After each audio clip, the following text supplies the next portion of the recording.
We are back with another author interview. Today I'm talking to Jacob Von Tobel, author of Fated to be Monsters. It was just published, and we talk about how his experience as a dungeon master for Dungeons and Dragons led him to basically be able to beta test the worlds he's creating, which I could nerd out about that all day and how brilliant that is. We talk about some of the beasts that he's created in this book and the way the imagery just gives me the chills, as well as love of romance and how that kept coming up. Hope you enjoy. Welcome to Busy Reading Romantasy, a video podcast that discusses books that merge elements of romance and fantasy while occasionally exploring other genres. We get to escape our world and dive deep into themes of good versus evil, power dynamics, and all of the delicious taboo topics. Curiosity and open-mindedness are a must. That being said, this is a podcast for mature audiences only and will contain spoilers. Your mental health matters, so be sure to check the trigger warnings of each book to decide if this is the right episode for you to listen to. Now, let's get into today's episode. You were telling me that over this past weekend, you were at an author convention and then you did a signing. I would love to hear a little bit more about that. Yeah, sure. So I'm a member of two writing organizations. I am the treasurer of the Chicago North Romance Writers. Even though it's Chicago North in the name, you don't have to be in Chicago North to be a member of it. And then the other organization I'm a part of, but not nearly as close to it, is the Chicago Writers Association. Membership with them opens up a lot of doors in terms of like resources and opportunities. One of those primarily is the Let's Just Write conference, which is the Chicago Writers Association's yearly conference. Always happens in March. And it's just really informative. It's not really a reader event at all. And it is not a reader event at all, actually. Fair. But it's a great place to sort of learn about the industry, connect with other readers. I was there for the cocktail welcome night on Friday, and then Saturday was full of events. And I was going to go Sunday, but then the CNRW, one of the people in there let me know about this thing called Books and Brews out in Batavia, Illinois, at Sturdy Shelter Brewing, and it was fantastic. But the problem was it was on a Sunday, so I had to miss the Sunday day of the Chicago Writers Association conference, which was fine in retrospect because the main thing I wanted to get to was a talk that someone was giving about income streams as an author and sort of, like making it as a full-time author. And I asked myself, it's like, well, do you want to listen to someone talk about it, or do you want to go out and do the thing they're going to tell you to do? Yeah. So, and then the book signing, it was my second book signing I've ever done, and it was a lot of fun. I got to meet a lot of people. There was a few Chicago North authors there as well. The brewery was really good. I enjoyed their beer. Sold some books. It was a great time. Yeah, that sounds like a great way to spend a Sunday in general.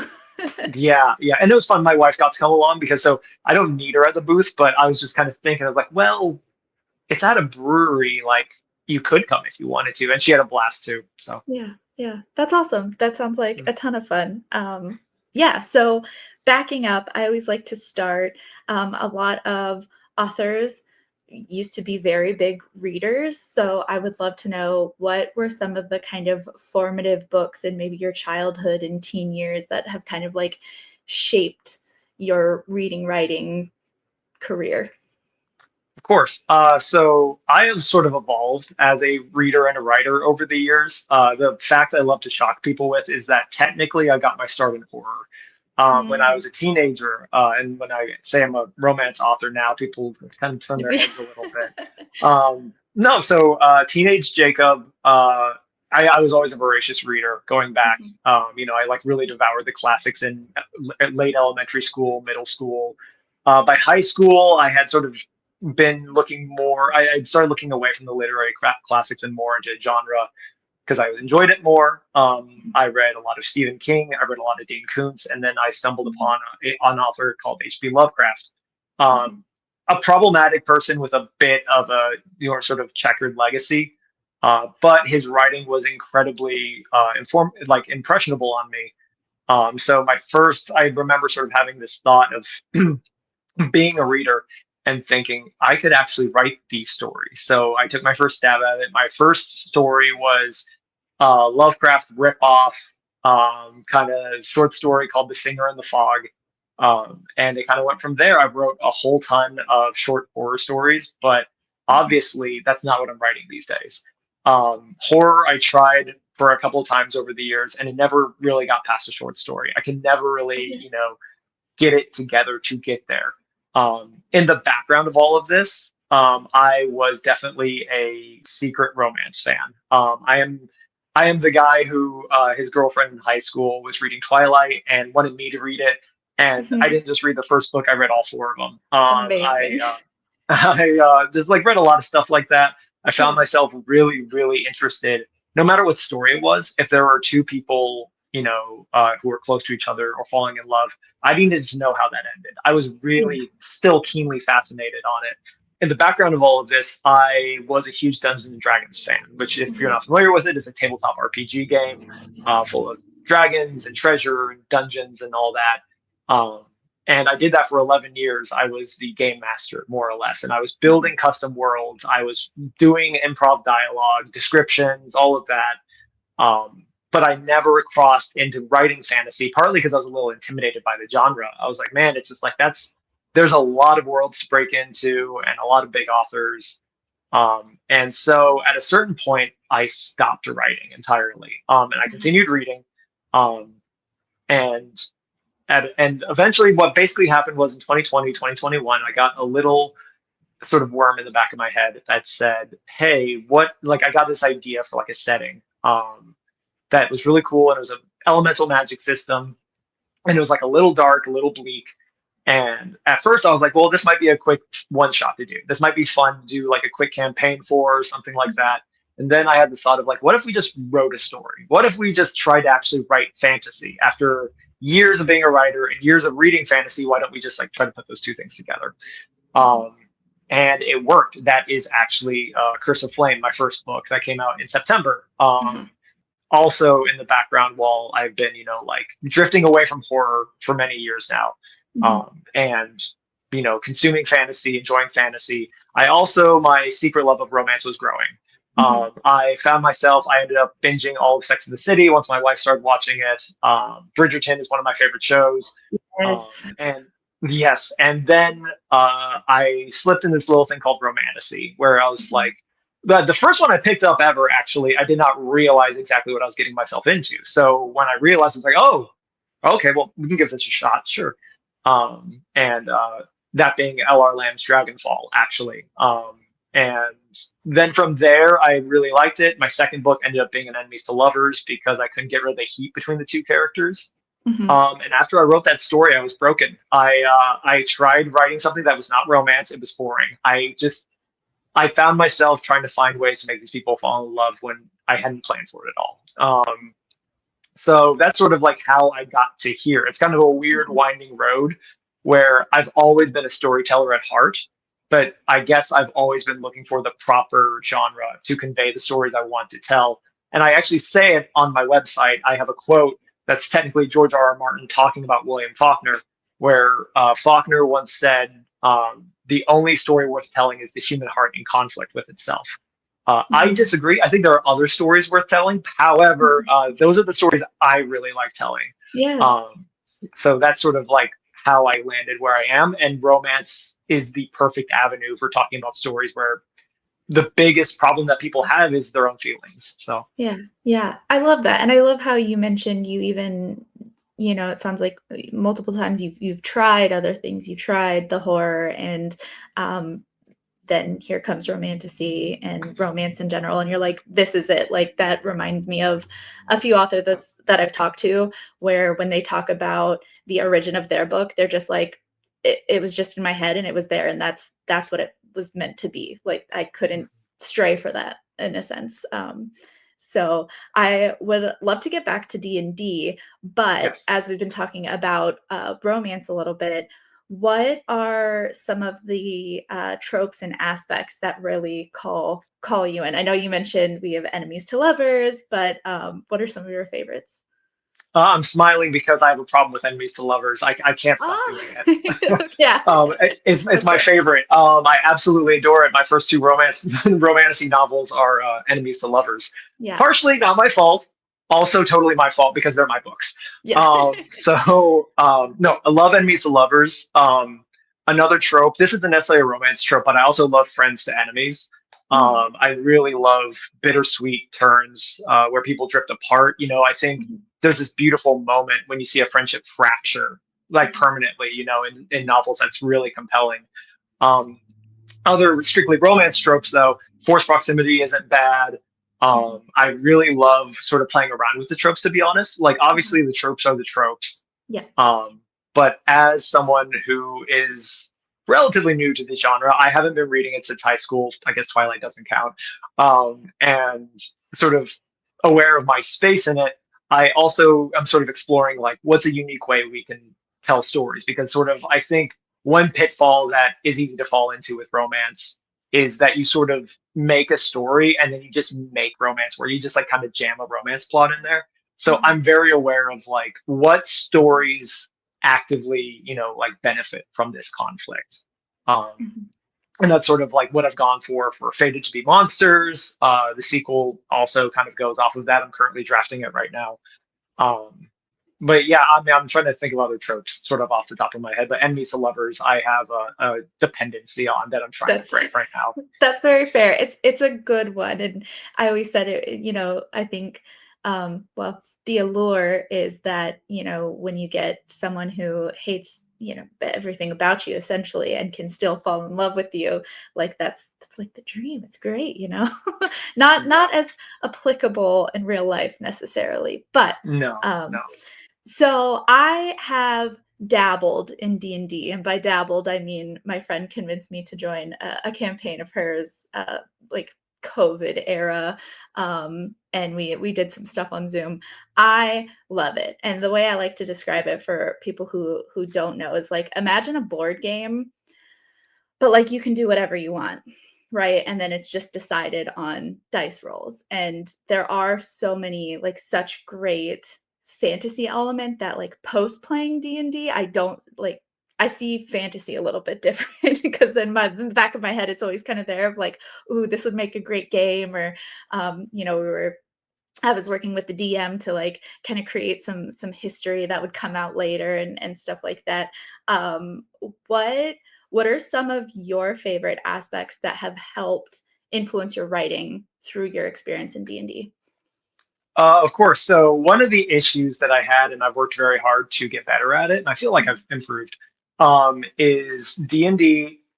So for anyone who's listening and is not entirely clear on the topic, so yeah. you're correct. It is essentially a board game with no limits. There are no walls. There are no anything, within reason. Mhm, However, there are two roles in it. There's the player and the dungeon master, the game mhm, master sometimes. Players, you are a person in this world, but as a dungeon master, you create this world. You are right. responsible for it. I was what's called a forever DM. I was a player maybe twice in those 11 years, and for fleetingly short amounts of time. So, what the biggest benefit to my writing is world building, without a Mhm, doubt. Having created probably 5 or 6 custom settings at this point, cities, nations, religions, wars, history, you begin to learn. And what I think it wasn't just that I made them, but I got to beta test them. I put mhm. them towards a Yeah. group of players and saw what stuck and what didn't. What did people click onto? What did not at all?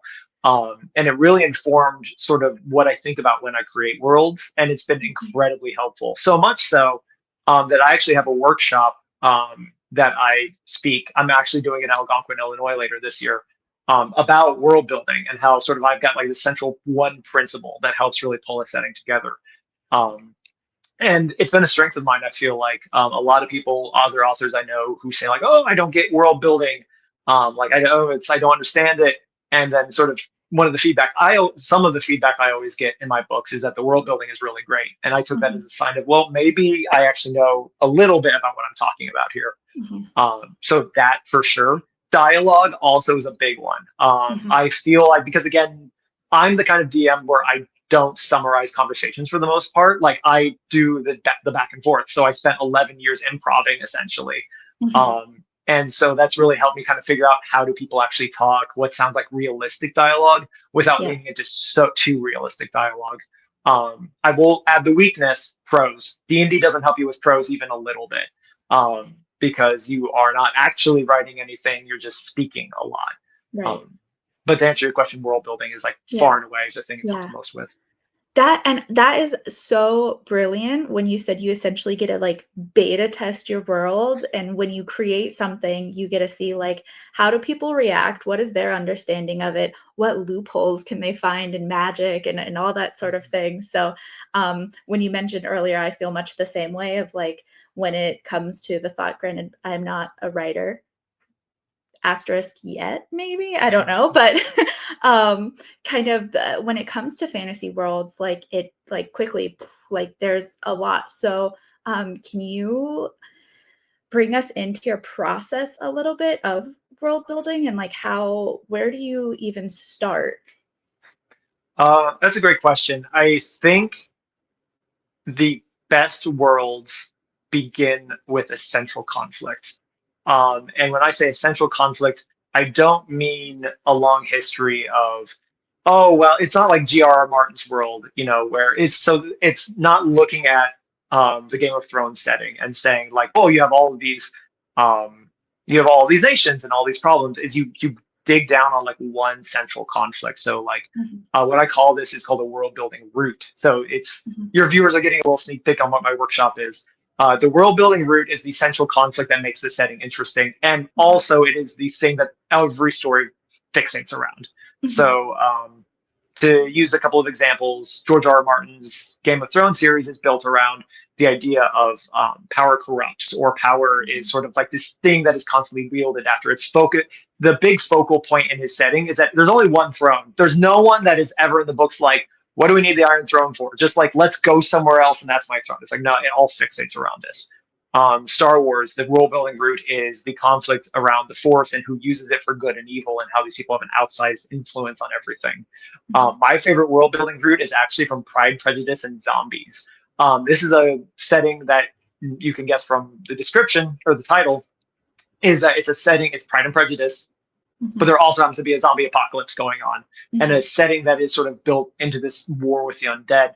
And why it's so brilliant is that a Regency romance is all about status and gossip and who you present yourself to be in society.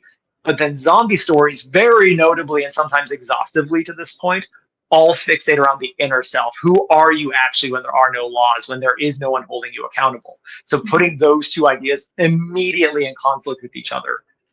So if you're going to be building a setting, you kind of have to figure out what that route is. And that's okay if you start and you don't quite know what it is yet. The mhm, setting I just built for a secret project, I didn't know for a long time. Like, it was there, I just didn't quite mhm, see it yet. So mhm, really sort of getting those fundamentals down before you get lost in the nations, the history, and the religion and all that. mhm. Yeah, yeah. That That's fascinating. Good things to think about. I think, yeah, I start to just apply it to the things that I have encountered. And then as it continues to umbrella out, um, do you have any advice for anyone who might feel stuck or like there's something not clicking, not working? How do you problem solve that? In world building or in storytelling? World building. So whenever I'm feeling stuck in a setting, I would say that's either my point to begin looking at something else to try out. Like, say you've been working on nations for a long time, and you're, trying to get these figured out, finding a good balance, and it's just not feeling right. Maybe spend some time thinking about food. Maybe like, what do people eat? Maybe build some interesting fauna in the world. Say like, what kind of animals would exist that make this setting a bit more interesting.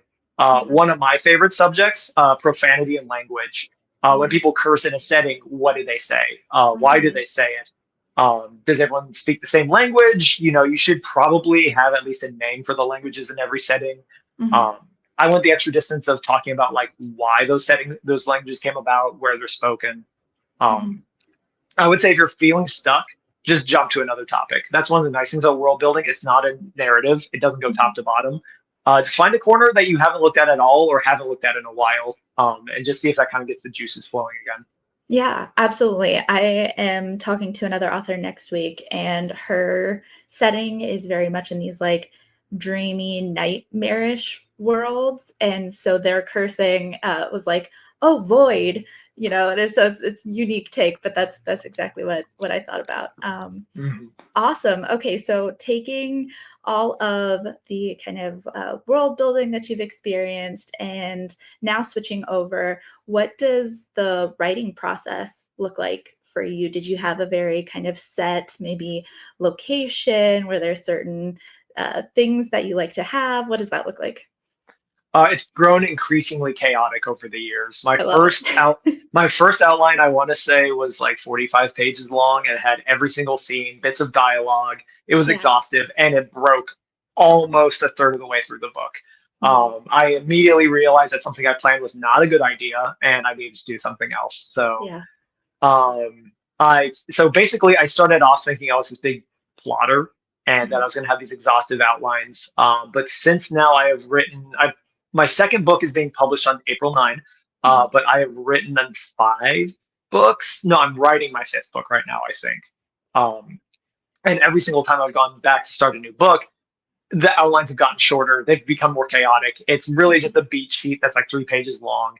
Yeah. Um, and really, what where I start is like a really interesting idea. I'll have the setting. I always build the setting first, and I just try to make sure there's like seeds of conflict in there. I don't think about when I built the most recent setting that I did Mhm. versus the story I told in it. I had no idea that's where I was going to land. No clue. Oh, yeah. Um, and then just sort of revealed itself to me when I was trying to think about because so to talk about my book currently, Fated Mhm. to be Monsters.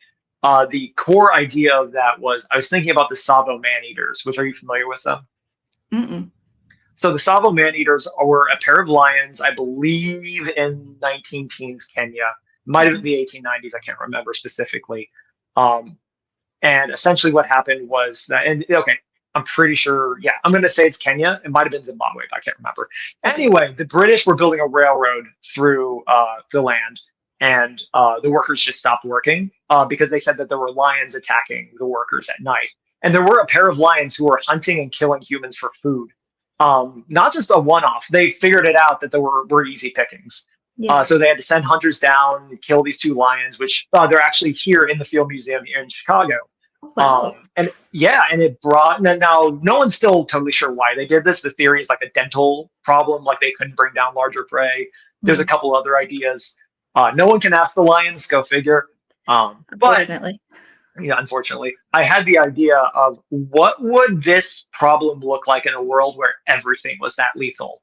Mhm. So I had a Mm. corner of the world that was like overrun with monsters. They Mhm. constantly came from the north, and it was just this big sort of Witcher-esque sort of situation with like feudal lords and stuff like that. Mhm. And so it was like, okay, well, what does it look like when things really go wrong? And so that was that core idea of like, damn, that's cool. Like, oh, I like that. Yeah. And then from there, once you have that, I figure out like, okay, what part of the world do I want this in?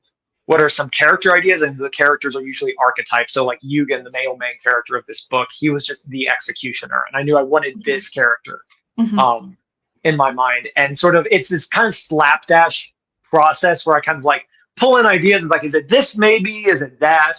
And then once I kind of get like a core idea of something that really intrigues me, I'll try to write like that beat sheet I talked about, which is essentially Mhm. just a shortened outline.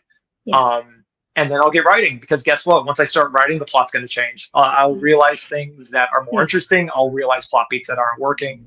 Happened last night. I was writing a scene that I thought was going to go one way, and now it's going to go in a vastly different direction that's going to impact the rest of the plot. Yeah. So I hate to say that I'm becoming more of a pantser, like a chaotic, figure it out as I go, but Yeah. that's sort of what my process is becoming. Yeah, yeah. Oh, so cool. I'm glad I got to hear kind of the origin story of, the idea of where this all comes from, and we will absolutely be coming back to discuss the creation of all the little beasts and monsters. I can't even say little, but all of those. We will come back to that. But so at the time that this gets posted, Fated to be Monsters will be released. Can you give a kind of spoiler-free synopsis for anyone who has not yet read it but might be interested?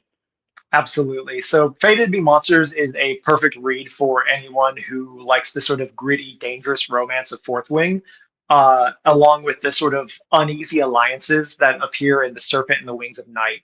Mhm. So, it takes place in a sort of post dystopian apocalyptic setting where essentially these lands are ruled over by various cult nobles.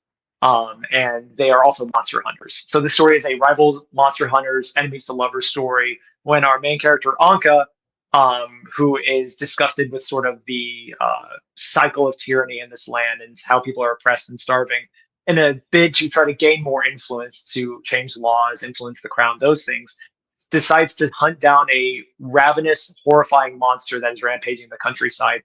But it comes with a condition. She has to do it alongside the most reviled collaborator with the throne, a former hunter himself, Yugen. And these two coming together have their own motivations, their own plans, agendas, ideas. And the fireworks that happen when they come together and find out they're actually not that different.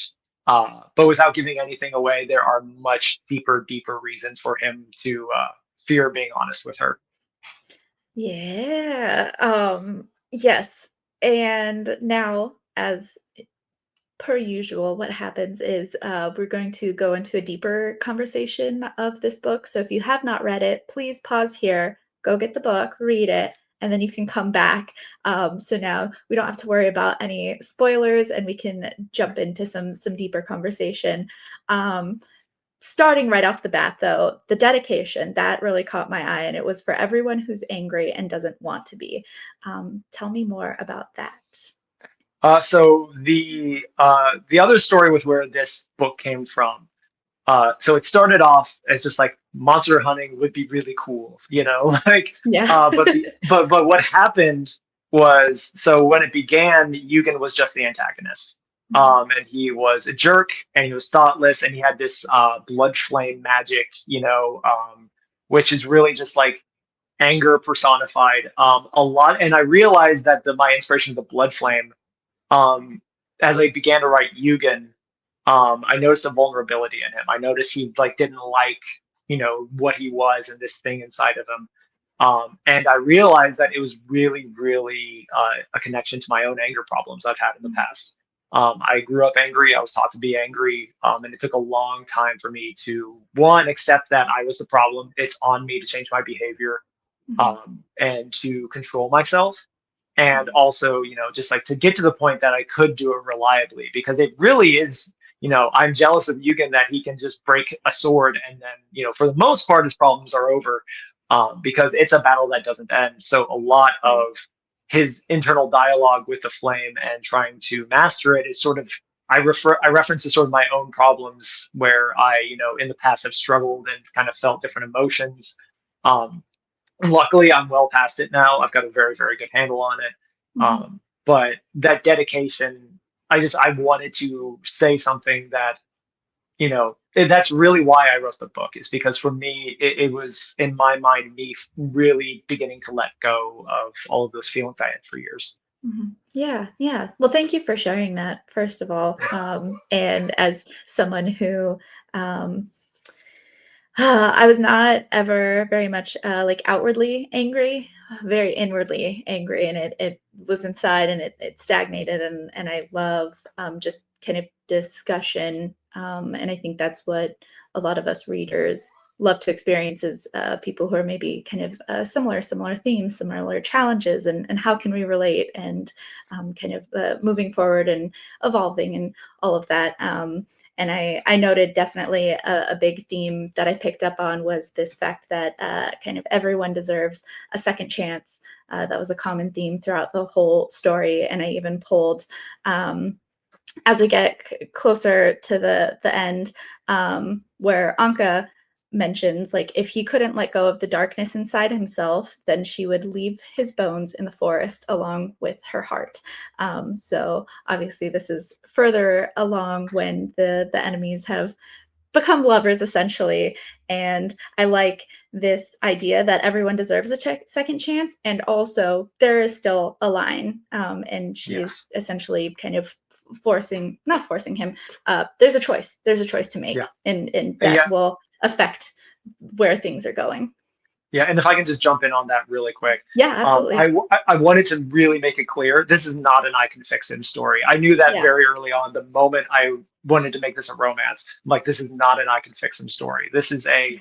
there's a good person in there somewhere, but he has to choose to fix himself. Um, because it's true, like that line summarizes her thoughts is she can do this without him. Like everything that happens after that moment in the book, she could kill him and still get away with everything she wanted to do. Mhm. It's merely that her heart and, the fondness she's kind of developed for the person inside Mhm. has caused her this internal conflict. This like it would be easier if I just walked away from him, um, but that's not what feels right. So I wanted to make that really clear because, especially since I was writing a character where it's like man's superpower is getting angry, and obviously that is like very problematic to a degree if you take it in Mhm. the wrong direction. So I really, really focus on making the book about this isn't about a man who becomes stronger when he's angry. This is about a man who loses himself, who becomes weaker in many, many, many ways, Mhm. and has become an outcast because of that anger. And that letting it go is the only choice forward for him. Yeah, yeah. I love that. I love that, and I love the clarity that you bring to that as well. And can you tell us a little bit more around your thoughts getting to the point where he makes his choice, and we see kind of the domino effect that that has as Anka's setting everything up to confront, I believe was it, the Uh, sorry. the queen, no, Yes, so yeah, yeah. it's so funny. So I wrote her as Astasia, but then so Yes, I'm working with a narrator right now yeah, for the audiobook, and they yeah. said Astasia, and I'm like, that makes so much more sense. Yeah. It's Yeah. always funky pronunciations. Yeah, Yeah, no, so I'm I say always Astasia learning anymore because it makes sense. Yeah. Yeah, absolutely, yeah. I wanted something symbolic where, because even though real anger is a case of managing it and keeping Mhm, it down and finding healthy mantras, easy ways to sort of let it go, mhm, I wanted something symbolic, something really, really noticeable. mhm, And the only way to really do that by sort of the laws of magic that I have in my world is to break his focus, break the mhm, sword. Um, Not only is it a symbology of, or is it a symbol of his family, of his legacy, his heritage of anger, but also it is the burning seed in his heart. So it's so funny actually. So I had before I made it a romance, there were like three bad endings. There were like three endings that like Yugen is not redeemed. And then mm, there were two. Once I decided, I'm like, no, we need a happily ever after, yeah, or at least a happily for now. And so, yeah, just making that decision really, I feel like, is the capstone for the whole conversation about anger I want to mhm, have with that book. Is that it has to be your choice. mhm, You can't be bullied into letting go of it. People can help you. It's important to have allies. It's important to talk to people. mhm, But at the end of the day, anger is your problem. Anger is carried in your heart. You have to let it go. And then, sort of at the very end, the very last chapter, when we see Yugen sort of almost PTSD, like kind of struggling with a few things, that's just sort of a nod to that it is an ongoing thing. Even mhm, though, I don't want to give away too much for Faded 2. The flame is not coming back, mhm. but there are certainly consequences to letting it go. Gotcha. So Yeah. really, it was for the giant symbol breaking the sword, and for all those reasons. Yeah, absolutely, absolutely, and we will be coming back to talking about what's next as well, but before we get into that, um, I super commend you for the way that you described all of the beast in general and all of the characters and monsters in there. Especially from I noted the spider again, more towards the end, and you have like horn covered legs and it's standing 2 stories tall. Especially the use of words that I had never heard before, but I also knew exactly what you were talking about. I don't know exactly how to pronounce these, but chitin covered in barbs and these clacking chelicera. Um, I, again, just round of applause, first of all, for that great Thank you. imagery. Um, did you do like research? Did you have it? What was your process of creating these monsters essentially? So first off, for those words like that, like I believe Yeah. it's chitin. It's either Okay. chitin or Yeah. chitin. Yeah. I can't remember which. I say Fair. one, and then someone tells me the other. I'm lost. Always. Yeah. Um, yeah, but no. So that all comes from being a huge nerd. That's all. That's 11 Perfect. years of Yeah. DMing and planning and looking at stat blocks and Mhm. also like so my go-to when it comes. So I'm not a huge sci-fi fan, But when Okay. I do read sci-fi, I want my aliens to be gooey, nasty, and gross. So like I like the aliens from Alien. I like the Zerg from StarCraft 2. I like the Tyranids from Warhammer 40K. You know, Necromorphs from Dead Space. Well, they're great. And so there's a lot of nasty, ooey gooey words that come up with them. Mhm. That's sort of where that came from. But no, I'm not. I try to think about the process I have when I'm coming up with like creatures. I will say that the world that I built is a playground. It's like an open box for just like nasty stuff because the Yeah. whole idea with this world, it's flame and shadow are the two antagonistic factors. And Mhm. where flame only wants to destroy and consume because that's what it does, shadow has the gift of creation. You know, as Mhm. it comes from the idea that you never know what's in a dark room until you turn on the lights. If you're standing Mhm. in a dark room, there could be 100 people in there. There could be a line in there, and you don't know because you physically can't see it. So it's a bit more mythological in that point. But shadow also twists, it contorts, it forcibly evolves things. This doesn't show in Fated to be Monsters as much, but it is true that worshippers of shadow are changed by their accordance with it. That kind Mhm. of comes up in another series that we'll probably be releasing next year. Um, Gotcha. but no, so basically, I try to think about form first, sort of in this scene, what kind of threat do I need? What kind of monster would work? Sometimes it's Yeah. an ongoing monster, not to give away too much. Mhm. Future projects I have right now, there are monsters where I'm like, I needed to be able to do X, Y, and Z, like these kind of threats. And then I Mhm. kind of think about that when I was making the monster for Fated. I was very much inspired by like a hunting tiger, a very carnivorous creature. Mhm. Um, and so I kind of came up with this sort of slinking, fast moving, hard hitting creature that its durability is only supported so much by the sort of the shadow weave that it has around it. So it Mhm. has weaknesses, but it was all my monsters are purpose built for the scenes that they usually appear in, or the overarching story and the sort of threat that they're supposed to be. Yeah. Okay, cool. Yeah, that was essentially the question I think I was trying to form was kind of like what comes first, the monster or considering like I have to get them to X point or they have to maybe scatter this way or whatnot. Um Yeah. yeah, that's awesome. What was your favorite scene to write in Faded? In this book, Yeah. that's really hard. Fair. That's a mean question. Oh. Yeah. But no. So I think the easy answer is chapter 18 when Okay. they finally come together. Yeah. Uh, Even the love scene, the sex scene in the back half is great, but I still think I really love that tense scene right at the edge of the wall when they're finally alone for the first time. Um, Writing that vulnerability and them opening up to each other. It was just really, really powerful, really fun to write. I think if that's sort of if we consider that one, and then probably beyond that, any scene with like a really heavy emotional hit. I also really like the Mhm. end. The ending went through probably 4 or 5 different versions, um, before sort of landing on what we are right now. So, Gotcha. On the flip side, was there any scene that stands out as far as being a bit more challenging? um, challenging to write. Middles are always hard. I feel like a lot of writers say that.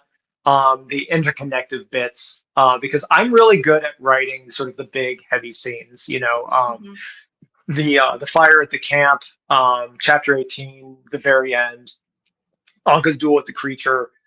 Anytime those big beat moments that I've been thinking in my head about for a very long time. Right. Um, it's the quieter moments that are connective tissue that need to matter just as much.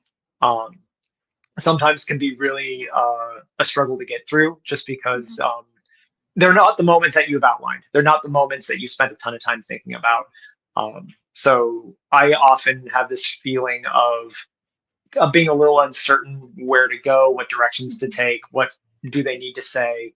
However, not to turn it around and make it a strength, but also not knowing what's going to be in those scenes sometimes really leads to really, really great character moments, in the Mhm. quieter things when without, the pressure of the outline behind you, it really opens the air for other characters to talk and sort of get their thoughts out there.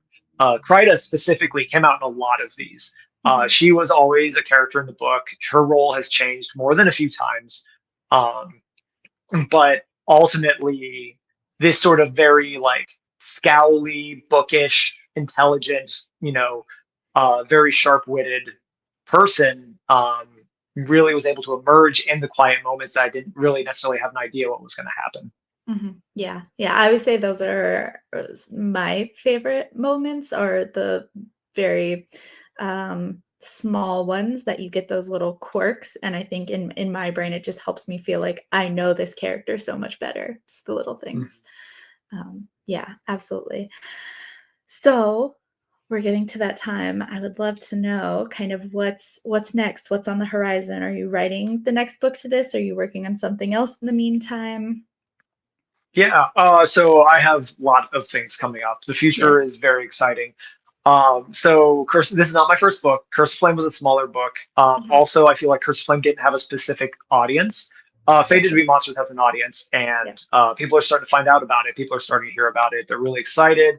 The reception I have gotten to it has been really, really it has been very humbling. Yay. People have really enjoyed it, but it has also kind of taught me that people need more.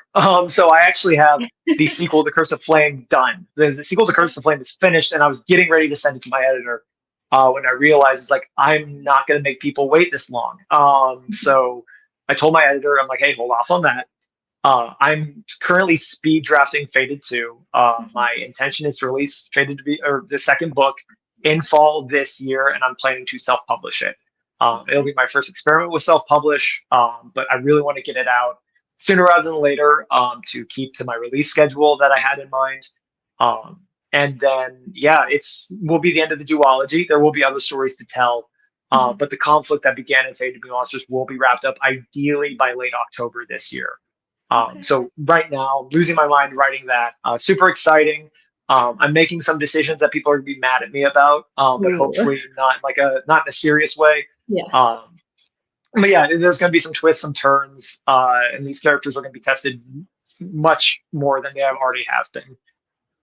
Past Fated, the next book is going to be the sequel to Curse of Flame. Mhm. Curse of Flame is notably not romance. Is not romance. Mhm. So what I'm going to be doing is I'm going to be tweaking the sequel to that to be another entry point in the series. So I can Okay. say you can enter this here and miss nothing. It's great. It's a really entertaining story. I can't wait to share it. But if you want some extra context, you can read this prequel. That's a lot of fun, and people do enjoy a lot. So there's that, and then the third book in that series to wrap up the trilogy. So once the duology and the trilogy are done, Mhm. um, I'm sort of going to take stock of things and see what is next. I do have an idea for another trilogy in the Mhm. future. That is a departure from the setting. It's something entirely new. Oh, okay. It the best way I can describe it right now is it's diesel punk Akatar, but humans are winning because guns are overpowered.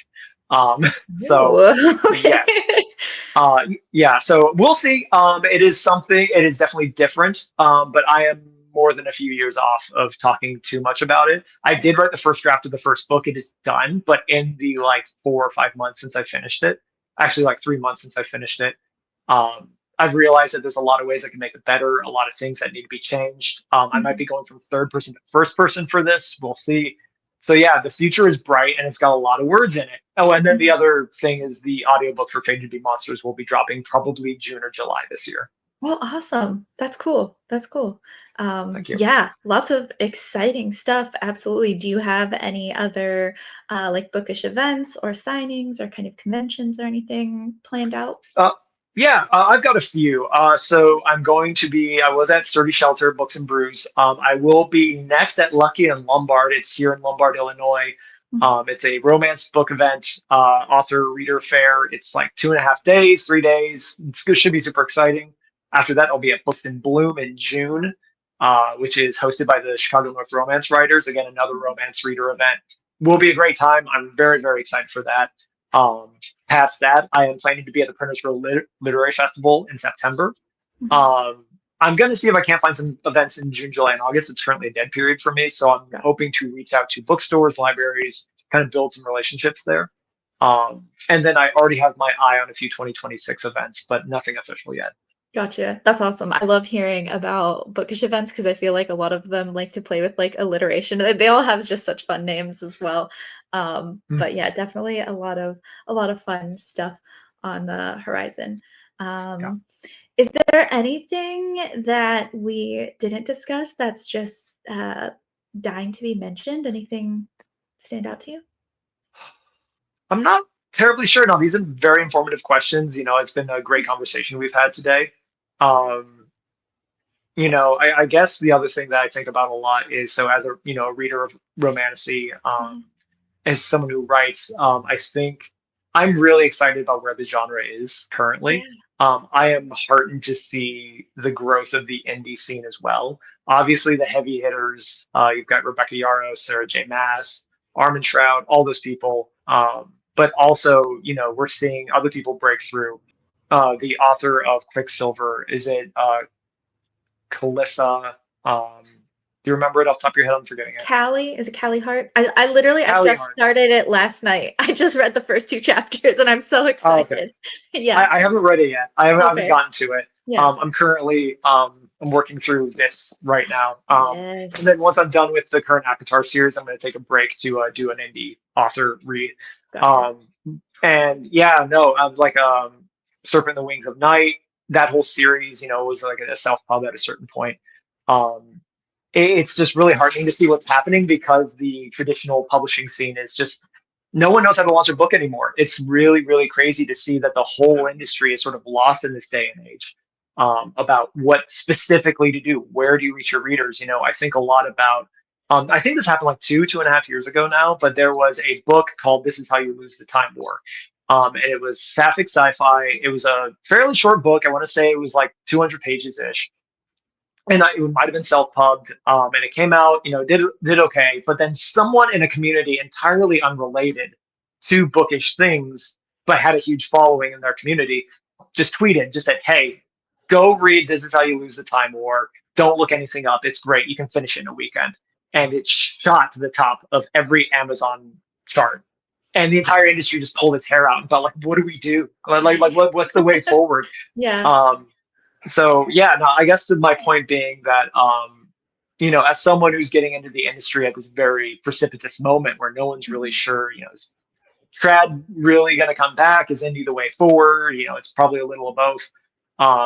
It is somehow, I've been talking to a lot of my friends about this. It's like somehow the best and the worst time to be an author. The worst time because there's so many people trying to do it. It's hard to break Mhm. through. If you do want to try to get an agent, that's really difficult. But at the same time, there's never been a better time to reach directly out to readers who want exactly what you read, what you're putting Yeah. out there. Um, and I guess I don't really have a very concise point to put on that, but just it's something that Yeah. I think about quite often. Yeah. No, it is fascinating, and as, a reader who is starting to talk with authors, I'm slowly starting to learn more about, maybe aspects of publishing, because that is just a world that I know nothing about, and just kind of as you said, it seems like, things are also just changing. The more, I'm part of a book podcasting group, and last year, there was maybe, like, close to 50 of us, and then by now, like, we've already broken over 100 book podcasts alone in general. It's a lot of, Mm-hmm. people are talking and talking to authors, and it's exciting to be a part of. um, Mm-hmm. but perfect. So before we wrap up, just a question that I love to ask all of the authors is, do you have any advice for anyone who is thinking about maybe getting into writing and writing their first book? Yeah, sure. So don't be scared of what you create. I Yeah. think one of the biggest hurdles of starting to write is yourself, and thinking like, oh, it's got to be perfect. Oh, this isn't right. I think a lot of people have stories in them. My brother specifically is someone who's always talked about that. He thinks he has a story to tell, but he just hasn't pulled the trigger for one reason or another. Um, and I don't think he's alone. I think there's a lot of people with stories in them. And my best advice would be to not be afraid to quiet your self doubts, Mhm. to push them aside. There will be another day for you to be nervous and worry and rip your own hair out over edits. But it's not on that first draft because guess what? Stephen King, George R.R. Martin, Sarah J. Maas, Rebecca Yarros, they all have one thing in common: their first drafts suck. Every single author in the world does not create a good first draft. So don't be afraid. Just go for it. You don't have to tell anyone. You don't have to make a big scene about it if that helps. But just do whatever you feel is comfortable. If you want to write an outline, by all means, there's no wrong way to write an outline. And unless the outline is as big as your novel, then you're doing something wrong. Right. Um, but just leap into it. That's my earnest Yeah. advice. And save the worrying for later. Because like once you finish that book, Yeah. and then you can actually get started. And either you can Mhm. just say, guess what? I did it. Done. Most people don't write a book. As many authors as I know, like you said, there's 100 book podcasters. People are reading a ton of books too. There's a reason why there's so many podcasters and authors. It's because the appetite for books is increasing, Mhm. um, which sounds insane to say in 2025. Um, Yeah. but you're not alone. Like Yeah. just write. Yeah. Yeah. Yeah. I love that. Thank you for sharing. Could Yeah. you Of course. let everyone know? Obviously, we'll have links in the description, but where is the best place to find you, follow what you're doing, check out what you've got going on? Absolutely. So I am at J Von Tobel Writes on every single platform. I'm not that active on X, but I am on there. Otherwise, Instagram's my main platform. On Threads, Blue Sky, trying to make TikTok work. Quite haven't figured out what the algorithm wants there yet. But otherwise, if you really want to know exactly what I'm working on, if you want sneak peeks at my audiobook, at character art, at absolutely everything, follow my newsletter. Go to my website, www.jacobvontobel.com. Find the newsletter tab. Follow me there. And that is like the best way to sort of follow very closely what I'm doing. And then otherwise, social platforms, obviously. Perfect. Thank you so much for joining me and chatting today. I was so excited to dive into this, especially with your D&D background and getting to know a little bit more about this like massive process of world building. Because yeah, I'm also one where my brain could just go like 50 million directions, and I'm like, I don't even know where to start. So yeah, thank you so Yeah. much.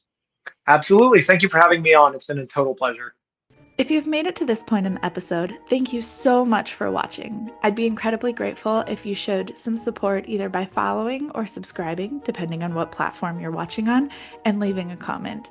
You can always follow me on Instagram at Busy Reading Romantasy or on TikTok at busy reading romantasy to see what I'm up to. You can also email me at busyreadingromantasy@gmail.com to tell me your thoughts, dreams, secrets, or if you just have any book and author suggestions you'd love me to cover. Grab yourself a good book, get cozy. I'll see you next Wednesday for a new episode.